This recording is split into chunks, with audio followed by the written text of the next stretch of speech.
Hello everyone, welcome to Munira's Shine Academy. We are learning few properties of square numbers.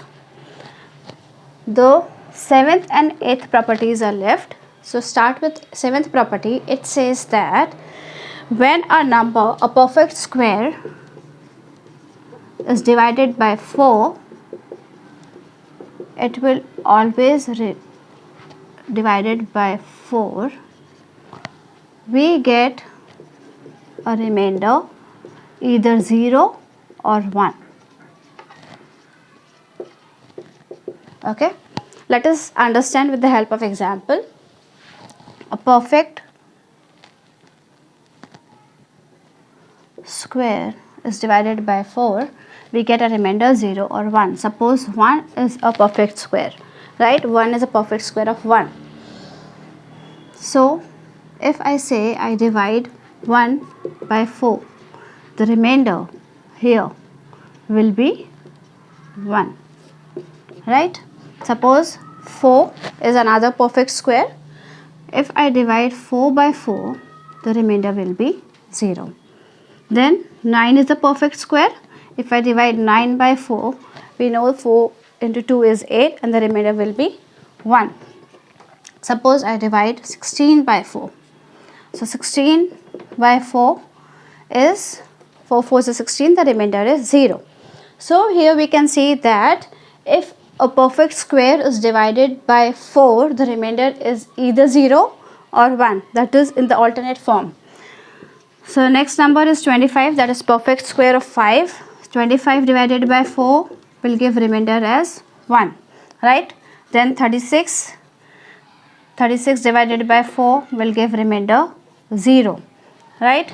Now this is 6 6 is 36. Now then if I take 49, so 49 divided by 4 will give a remainder 1, and so on. So it is clear from the examples that if a perfect square is divided by 4, we get a remainder either 1 or 0. If the remainder is not 1 or 0, it is any other number other than 0 or 1, then it is not a perfect square. Now the last property, that is the 8th one. It says that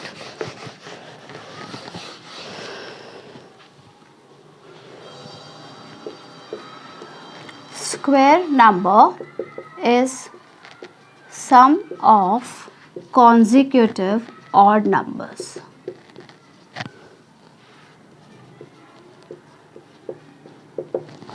Now we know what are odd numbers: 1, 3, 5, 7, 11, 13, 15. They are odd numbers. What do we understand by consecutive? Consecutive means the numbers which comes one after the another.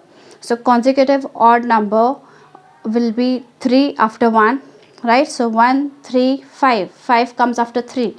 When we are talking about only odd numbers, they become consecutive. That is one after the another. Now the property says that square number is sum of consecutive odd numbers. Let us understand. Suppose 1. So square of 1 is 1. We have only one number, so nothing to add. That gives it 1, right? So the square of 1 is equals to 1. Suppose I take 2. So 2 can be written as 1 plus 3. Okay, we know square of 2 is 4. That is 1 plus 3. That makes it 4. That is 2 square. Now 3 square. Okay, we are taking square of these numbers. 3 square is 9. So this can be written as 1 plus 3 plus 5. That is equals to 9. That is 3 square. Okay, so what we can see, we are adding consecutive odd numbers. 1 plus 3, they are consecutive odd numbers. Then for the next number, we are adding 1 plus 3 plus 5, the consecutive odd numbers. For 4, it will be 1 plus 3 plus 5 plus 7. If you add them, we get it as 16, right? So 16 is the square of 4. For 5, it will be 1 plus 3 plus 5 plus 7 plus 9. When you add them, it becomes 25, which is the square of 5. So what we are doing? We are adding consecutive odd numbers. When you go on in the next, for 6 it will be plus 9 plus 11. For 7 then you will add plus 13, then we will add plus 15 and so on. So it says that square number is sum of consecutive odd numbers. So we can say that sum of n odd numbers is equals to n square. Okay, suppose here n is 4. Okay, 4. So we are adding how many numbers here? We are adding 4 numbers. 1 2 3 4. 1 3 5 7 4. So sum of 4 odd numbers will be 4 square, right? Sum of 4 odd numbers will be equals to 4 square, that is equals to 16. If I say I am adding 6 numbers here, so sum of 6 odd numbers will be 6 square, that will be 36. If I say I am adding 2 numbers, sum of 2 odd numbers will be 2 square, that will be 4. So this is the standard form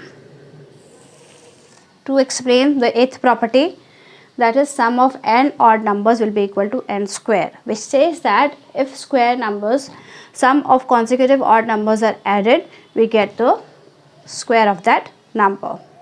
I hope the concept is clear and all the 8 properties are clear to you all. Thank you very much.